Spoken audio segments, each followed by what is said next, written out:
প্রাতিষ্ঠানিক শিক্ষার পাশাপাশি শিক্ষার্থীদের সাংগঠনিক দক্ষতা বৃদ্ধির জন্য ঢাকা বিশ্ববিদ্যালয়ে রয়েছে অসংখ্য ক্লাব।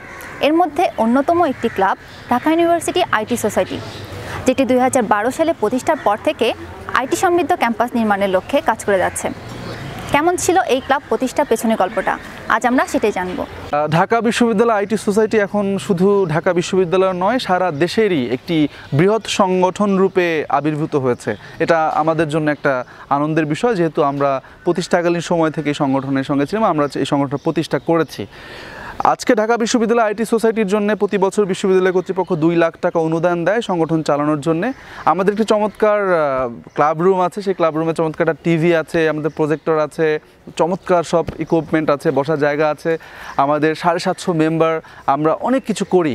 কিন্তু এই সংগঠনটা কিন্তু শুরুতে এরকম ছিল না। কীরকম ছিল সেই শুরুর গল্প, সেইটা যদি ছোট্ট করে বলি, এটা খুব ইন্টারেস্টিং একটা গল্প। সেটা হচ্ছে আমি প্রথমে বিশ্ববিদ্যালয়ে এসে স্লোগান 71 নামে একটি সাংস্কৃতিক সংগঠন করতাম। তো সেই সংগঠনটার অ্যাক্টিভিটিসটা দিবস কেন্দ্রিক ছিল, নানানভাবে আমরা একত্রিত হতাম, চমৎকার সব আয়োজন ছিল, যুদ্ধাপরাধীদের বিচার নিয়ে আমরা আন্দোলন করতাম। কিন্তু আমার বরাবরই তথ্য প্রযুক্তির প্রতি একটা ঝোঁক ছিল, যে তথ্য প্রযুক্তি কেন্দ্রিক কোনো সংগঠন কি বিশ্ববিদ্যালয়ে আছে। খুঁজতে গিয়ে অদ্ভুত একটা বিষয় লক্ষ্য করলাম, যে ঢাকা বিশ্ববিদ্যালয়ে কোনো তথ্য প্রযুক্তির সংগঠন নেই।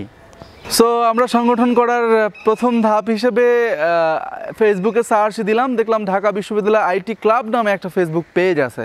তো আমরা একটু অবাক হলাম যে তার মানে কি এরকম কিছু আছে। খুঁজতে গিয়ে দেখলাম যে তারা কম্পিউটার মেরামত করে, অর্থাৎ সায়েন্স ফ্যাকাল্টির কোনো ছাত্র বা একত্রিত হয়ে তারা একটা পেজ করেছে, যে পেজে তারা কম্পিউটার হার্ডওয়্যার মেরামত করে। তো আমরা বুঝলাম যে আসলে এটা আমরা যেটা খুঁজছি সেটা না। তখন আমি আমার ডিপার্টমেন্টের বন্ধুদের সঙ্গে আলোচনা করলাম যে আমরা এরকম কোনো একটা সংগঠন করতে পারি কি না, যেটা তথ্য প্রযুক্তি নিয়ে কাজ করবে, যেটা ক্যাম্পাসের তথ্য প্রযুক্তির যে পরিমাণ আছে বা যে সুযোগ সুবিধা সেটা বাড়াতে একটু কাজ করবে। যেমন আমাদের তখন ইন্টারনেটের স্পিড খুব কম ছিল, আমাদের সেন্ট্রাল ইন্টারনেটের ব্যান্ডউইথ ছিল 100 MBPS ব্যান্ডউইথ দিয়ে আসলে সবার চাহিদা পূরণ করা সম্ভব ছিল না। আমরা ভাবলাম যে যদি আমাদের উদ্যোগে এটা একটু বাড়ানো যায়। আমরা দেখলাম যে শিক্ষার্থীদের ডিভাইস, আমরা যে ডিজিটাল বাংলাদেশের কথা বলছি, কিন্তু আমাদের কানেক্টিভিটি নাই, আবার আমাদের ডিভাইসও নাই, যে শিক্ষার্থীদের কাছে ল্যাপটপ নাই। তো আমরা যদি শিক্ষার্থীদের কিস্তিতে ল্যাপটপ দিতে পারি, আমরা যদি অ্যাওয়ার করতে পারি তথ্য প্রযুক্তি নিয়ে, আমরা যদি বিভিন্ন টপিক ভিত্তিক কোর্স করাতে পারি, যে কোর্সগুলো এখন যুগের সঙ্গে তাল মিলিয়ে, আজ থেকে 5 বছর আগের কথা বলছি, যে যুগের সঙ্গে তাল মিলিয়ে যেগুলো স্টুডেন্টদেরকে বাড়তি আয়েরও সুযোগ দেবে টিউশনের বাইরে, এইরকম জায়গা থেকে। এবং সর্বোপরি ঢাকা বিশ্ববিদ্যালয়কে তথ্য প্রযুক্তির মধ্য দিয়ে একটু ব্র্যান্ডিং করার আমাদের স্বপ্ন ছিল, যে সবগুলো বিশ্ববিদ্যালয়ে তথ্য প্রযুক্তি ক্লাব আছে, আমাদের ছেলেমেয়েরা বিভিন্ন প্রতিযোগিতায় গিয়ে পুরস্কার ছিনিয়ে আনছে, কিন্তু আমাদের নিজেদের কোনো ক্লাব নেই, এই ধরনের কোনো আয়োজন নেই। সিএসসি ডিপার্টমেন্ট কিংবা আইআইটি ডিপার্টমেন্ট তাদের মতো করে ডিপার্টমেন্ট ভিত্তিক কিছু আয়োজন ওই সময়গুলোতে করেছে, কিন্তু সেন্ট্রাল ঢাকা বিশ্ববিদ্যালয়ের এ ধরনের কোনো আয়োজন ছিল না, যেগুলো আমাদের খুব পীড়া দিত। তো আমার বন্ধুদের সঙ্গে আলাপ হলো, তো আমি খুব সৌভাগ্যবান যে আমার বন্ধুরা আমাকে খুব বেশি ভালোবাসে, যাই বলি তাতেই ঝাঁপিয়ে পড়ে, হ্যাঁ চল করি। তো এরকম একটা জায়গা থেকে আমরা একদিন কবি জসীমউদ্দিন হলের মাঠে বসে রাতের বেলায় আড্ডা দিচ্ছিলাম, দিতে দিতে আমরা আলোচনা করতে হতো, ঠিক আছে যে তুই সেক্রেটারি, তুই সাংগঠনিক সম্পাদক, তুই জয়েন্ট সেক্রেটারি। আমরা তখন এই পোস্টগুলোর মানেও জানি না, যে আসলে এটার ভার কতটুকু, কিভাবে কাজ করে। কেউ কেউ বললো, ইমরান তুই যেহেতু আইডিয়াটা জেনারেট করেছিস, তুই প্রেসিডেন্ট। এইরকম খেলতে খেলতে আমরা একটা সংগঠন তৈরি করে ফেললাম। কিন্তু আমরা যেটা চিন্তা করলাম, যে শুধু তৈরি করলেই হবে না, এই সংগঠনটাকে আসলে বাস্তবে রূপ দিতে হবে। তারপরে আমাদের প্রচুর পরিশ্রম করতে হয়েছে। আমরা উদ্বোধনী অনুষ্ঠানটা করি আরসি মজুমদার অডিটোরিয়ামে, মাননীয় ভাইস চ্যান্সেলরকে আমরা যখন বলি, আমরা অবাক হয়ে লক্ষ্য করেছি যে কয়েক তরুণ টিনটিনে শুকনা, যাদের প্রচুর স্বপ্ন, তারা আসলে ডিম ফুটে বাচ্চা বেরোতেও পারে, আবার ডিম নষ্ট হয়ে যেতে পারে, কিন্তু মাননীয় ভাইস চ্যান্সেলর আমাদের উপরে বিশ্বাস করেছিলেন এবং দিন শেষে আমরা সেই বিশ্বাসের মর্যাদা হয়তো রাখতে পেরেছি। তো আরসি মজুমদার অডিটোরিয়ামে উদ্বোধনী সেশনটা হয়, তখন আমাদের বসার জায়গা নেই, আমাদের সদস্য সংগ্রহ করতে হবে। আমরা নিজেরা পোস্টার লাগিয়েছি, আমরা ফর্ম বিক্রি করেছি টিএসসিতে বসে। আমার মনে আছে আমরা যখন প্রথম অনুষ্ঠানগুলো করতাম, যেমন আমরা হলগুলোতে ওয়াইফাই সংকট নিয়ে একটা গোল টেবিল বৈঠক করি, সবগুলো হলের প্রভোস্টরা ছিলেন। আমরা জানতে পারি যে মেয়েদের হলগুলোতে ইন্টারনেট ফ্যাসিলিটিস নাই, ওই অনুষ্ঠানের পরে প্রভোস্টরা উদ্যোগী হয়ে মেয়েদের হলগুলোতে ইন্টারনেটের ব্যবস্থা করেন। তো আমাদের মজা লাগতে শুরু করলো যে না, আমরা যদি উদ্যোগ নেই, দেখি সেগুলো কাজ করা শুরু করলো এবং মানুষের উপকার হওয়া শুরু করলো। তখন আস্তে ধীরে কিন্তু সংগঠনটা বড় হওয়া শুরু করলো। আমরা প্রথম আইটি ফেস্ট যখন করি তখন আমরা দেখেছি সারা দেশ থেকে মাত্র 28টা বিশ্ববিদ্যালয় আমাদের আইটি ফেস্টে অংশ নিয়েছিল। কিন্তু সেকেন্ডবার আমরা যখন আইটি ফেস্ট করি তখন সেই সংখ্যাটা 41-এ গিয়ে ঠেকে।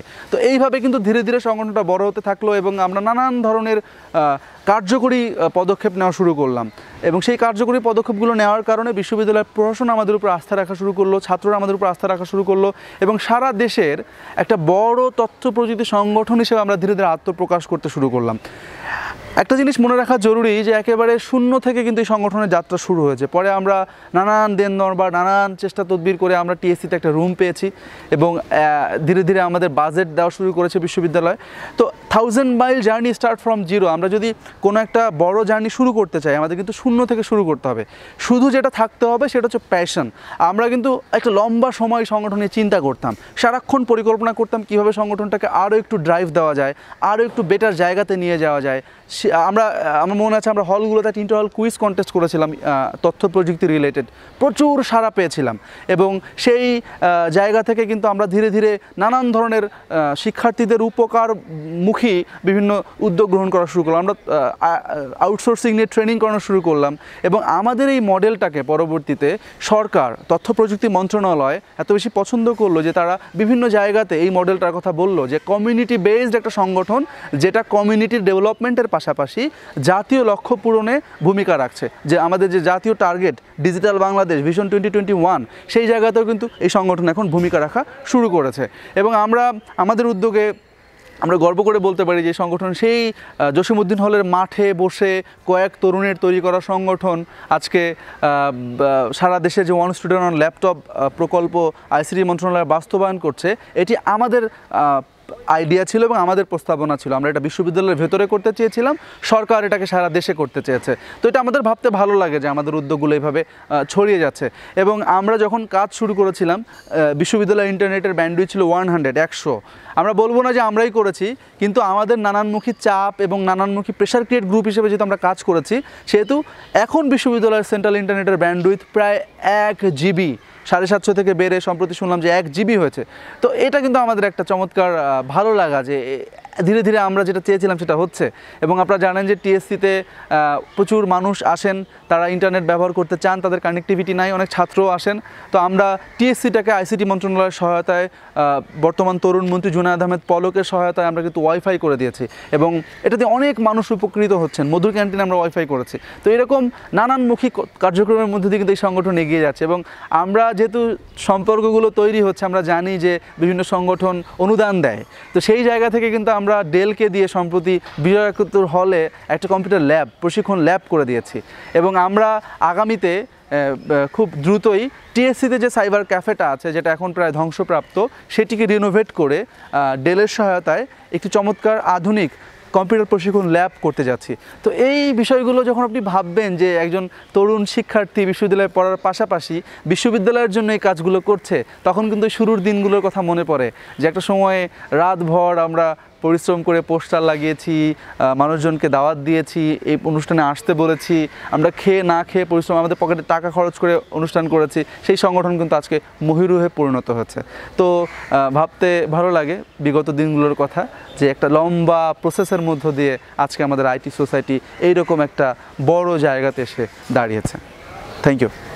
বন্ধুদের আড্ডার মাঝে সাধারণ একটি চিন্তাও পরবর্তীতে অসাধারণ কিছুতে রূপ নিতে পারে। এমনই আরও দারুণ কিছু গল্প জানার জন্য রোয়ারিং বাংলাদেশের সাথে থাকুন। ধন্যবাদ।